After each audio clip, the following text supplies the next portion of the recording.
Hallo en welkom. Vandag duik ons diep in die storie van die son, die ster wat die naaste aan ons is. Ons gaan kyk na die ongelooflike verhouding wat dit met ons eie planeet, die aarde, het. Maar kom ons begin by iets wat ons almal ken. Hierdie woorde skilder 'n prentjie wat ons almal ken, né? Daardie daaglikse sonsopkoms, wel dis ons afskoppunt om die ongelooflike krag en wetenskap agter ons naaste ster regtig te begin verstaan. So, hier is ons plan. Ons gaan hierdie storie in 5 dele opbreek. Ons sal begin met presies wat die son is, dan kyk ons na hoe groot dit werklik is, dan die aarde se beweging daarom, sy plek in ons groter sonnestelselfamilie en laastens hoekom dit absoluut noodsaaklik is vir lewe. Goed, eerste deel, ons naaste ster.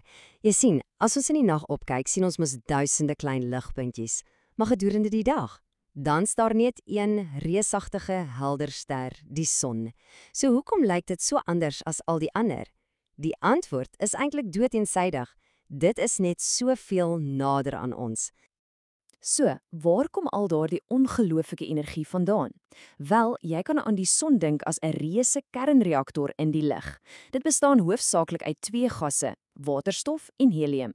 Diep binne in die son se kern is die druk so intens dat waterstofatome letterlik saamsmelt om helium te word. En daardie proses, dit stel 'n ondenkbare hoeveelheid energie vry, presies die energie wat ons hier op aarde as lig en warmte voel. Dis 'n baie goeie vraag en dit laat 'n mens dink, né? Ons sien dit elke dag as 'n klein, helder skyf in die lug. Hoe op aarde kan iets wat so klein lyk, in werklikheid massief wees in vergelyking met ons hele planeet? Dit bring ons by die son se ongelooflike, amper ondinkbare skaal. Goed, kom ons gaan aan na ons tweede deel om te probeer sin maak van die ware grootte en die afstand van ons son. 110. Dis hoeveel keer groter die son se deursnee is as die aarde se. Probeer gou hieroor denk. As jy planete kon oplyn, sou jy 110 aardes kant aan kant nodig hê net om van die een kant van die son na die ander te kom. Dis enorm. Hierdie illustrasie help nogal om dit in perspektief te plaas. As die aarde 'n klein spikkeltjie was, sê nou maar soos 'n ertjie, dan sou die son 'n reuse strandbal wees. En as ons praat oor hoeveel spasie dit opneem, jy sou meer as 'n miljoen aardes binne in die son kon pas. Dis hoe massief dit werklik is. En hoe ver is hierdie reuse strandbal van ons af? 150 miljoen kilometer. Dit klink ongelooflik ver, en dit is. Maar in kosmiese terme, in die groot skema van die heelal, is die son eintlik ons buurman. Die ander sterre is so ver weg dat hulle lig duisende jare vat om ons te bereik. En hier's iets wat jou kop 'n bietjie gaan laat draai. Die lig wat jy nou sien, dit het die son al 8 minute gelede verlaat. So ja, elke keer as jy na die son opkyk, kyk jy tegnies 8 minute terug in tyd. Nogal iets om oor te dink. Dit bring ons by deel 3, die aarde se dans. Elke dag sien ons hoe die son in die ooste opkom en in die weste ondergaan. Dit voel regtig asof die son oor die hemelruim beweeg, né? Wel, hier's die kinkel. Die son beweeg glad nie so nie. Dis eintlik ons hier op aarde wat die heeltyd aan die beweeg is. Die eerste beweging noem ons rotasie. Die aarde draai, amper soos 'n tol, om sy eie denkbeeldige skynsas. Hierdie draai vat 24 uur en dis presies hoekom ons dag en nag het. Die kant wat na die son kyk, het dag en die kant wat weg van die son af is, het nag. Simpel soos dit. Die tweede beweging is omwenteling.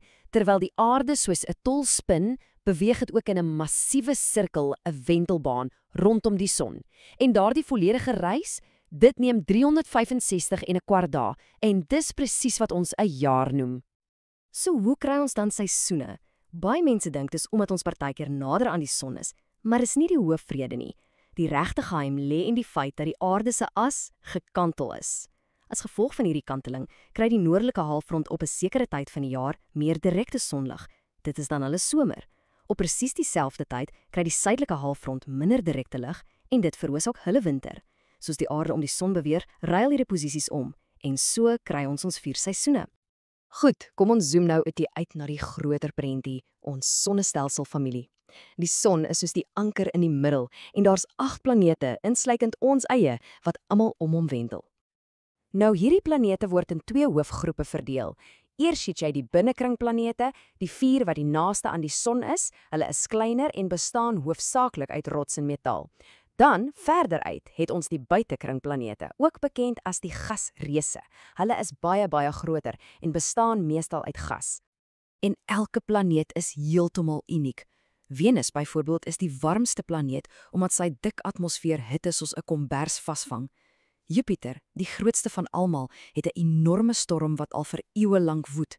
Saturnus is natuurlik beroemd vir daardie asemrowende ringe van ys en rots, en Neptunus, heel aan die buitekant, ervaar die sterkste, wildste winde in die hele sonnestelsel. En dit bring ons by ons laaste en miskien die belangrikste afdeling.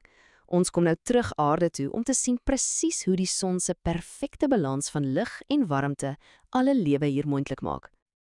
Dink 'n bietjie hieroor. Die son is die fundament van byna elke voedselketting op aarde. Kom ons volg die energie, soos hier gewys word. Eers gebruik koring die son se energie om te groei. Dan eet 'n veldmuis daai koring en absorbeer die energie. En laastens vang 'n uil die muis. By elke enkele stap word daardie oorspronklike energie van die son net oorgedra. Die son is ook die engine wat ons watersiklus aandryf. Dis sy hitte wat veroorsaak dat water op die aarde verdamp en opstyg. Hierdie damp vorm dan wolke en daardie wolke gee vir ons reën, wat natuurlik noodsaaklik is vir alle lewe. Sonder die son se hitte sou hierdie hele proses heeltemal tot stilstand kom. En dit bring alles bymekaar by hierdie een deurslaggewende punt. Die aarde is in wat wetenskappers die goue lokkiesone noem. Ons is op presies die regte afstand van die son af, nie so warm dat al ons water sou wegkook nie, en nie so koud dat alles sou vries nie. Hierdie perfekte, delikate balans is presies wat lewe hier moontlik maak. So, die son is soveel meer as net 'n lig in die lug. Dis die engine van ons planeet, die bron van ons energie en die rede vir ons bestaan. En dit laat 'n mens nogal wonder, né? As ons so ongelooflik baie by net ons naaste ster kan leer, watter ander geheime hou die res van die heelal vir ons in?